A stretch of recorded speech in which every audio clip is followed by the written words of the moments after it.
Welcome to this first session of Digitize Research-Based Intervention. Hi, I'm Teacher Melody.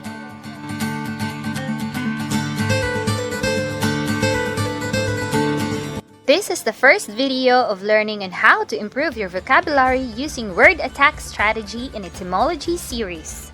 If you have not taken the pre-test video for measuring your vocabulary range, you may want to take it first using the link below. In this first video, I'm going to help you recognize 5 different personality types through their origins and related words. We will end the lesson with an exercise so you can measure your understanding. By the end of the lesson, you will have increased your vocabulary bank. So, when you're ready, we can get started. What word best describes your personality if you are interested solely in your own welfare? Constantly talk about yourself. Turn your mind inward. Turn your mind outward. Turn your mind both inward and outward. How to talk about personality, Part 1. Me first. Your attitude to life is simple, direct, and overboard.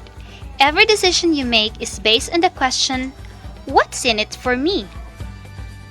If your selfishness, greed, and ruthless desire for self-advancement hurt other people, that's too bad. You are an egoist. The height of conceit. Now let's see.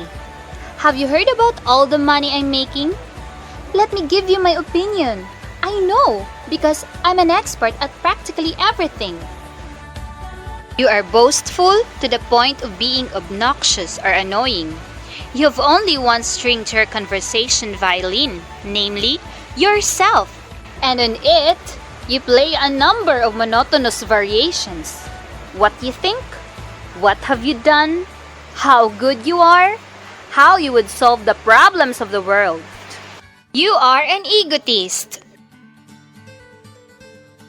Leave me alone.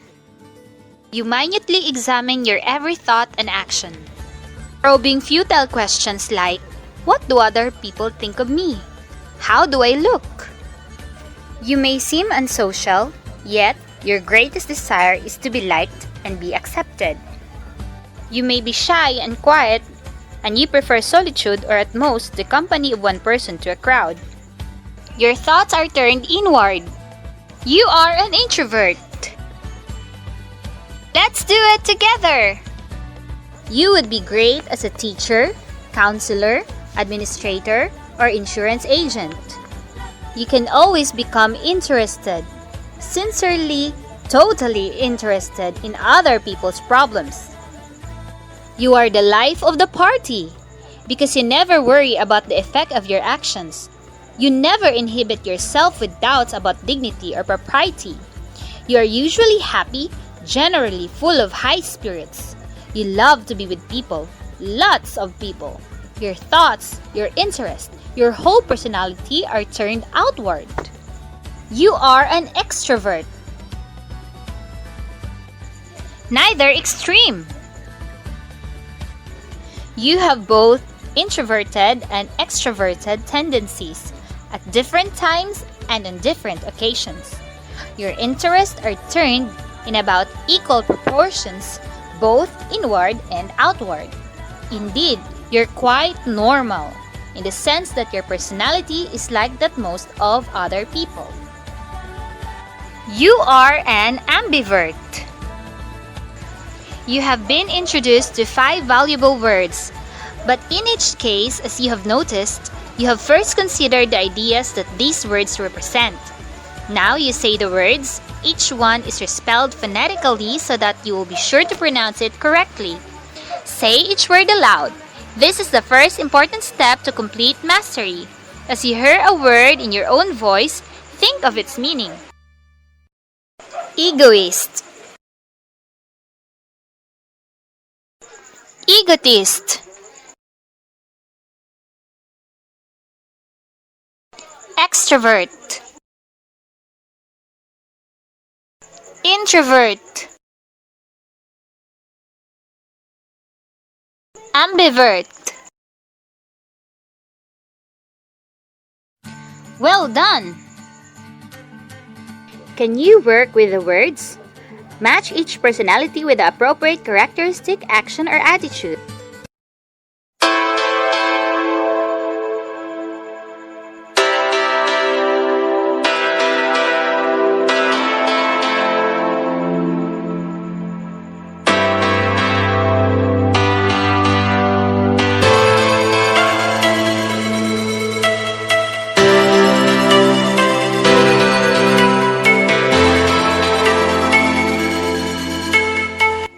Time is up!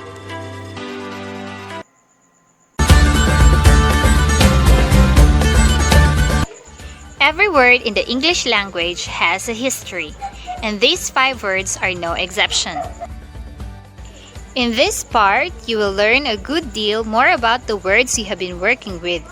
In addition, you will make excursions into many other words allied either in meaning, form, or history to our basic 5.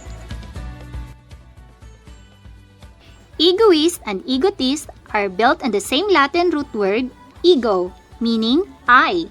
I is the greatest concern in the egoist mind.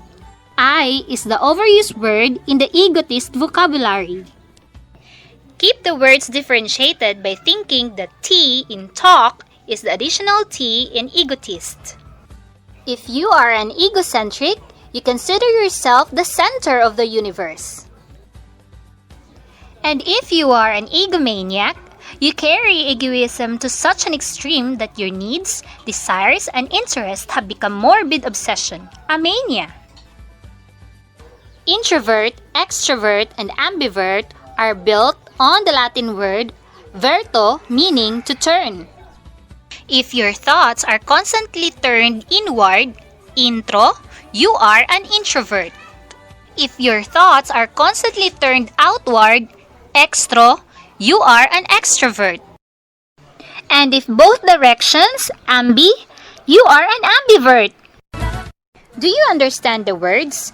Now that you're becoming more and more involved in these 5 words, find out if they can make an immediate appeal to your understanding.